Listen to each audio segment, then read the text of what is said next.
મહેસાણાના વિસનગરમાં પ્રિન્સ પટેલની થયેલી હત્યાના કેસમાં નવો વળાંક આવ્યો છે। માં રેસિડેન્સીમાં રહેતા પ્રિન્સ પટેલની હત્યાના આરોપમાં પોલીસે તેની જ માતા પ્રવીણાબેન પટેલની કરી છે ધરપકડ।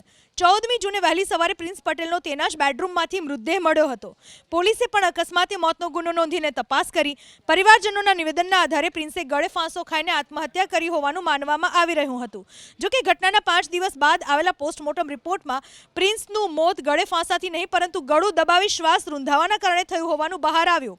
ઘટનાની ગંભીરતાને જોઈને પોલીસે મૃતક પ્રિન્સના પરિવારજનોની પૂછપરછ હાથ ધરી, જેમાં મૃતક પ્રિન્સની માતા પ્રવીણાબેન પોતાના જ પુત્રની હત્યા કરી હોવાની કબૂલાત આપી।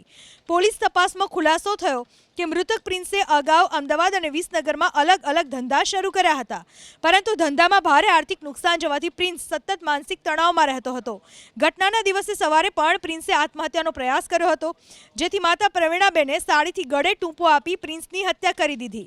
હાલ તો પોલીસે આરોપી માતા પ્રવીણાબેનની ધરપકડ કરી વધુ તપાસ હાથ ધરી છે।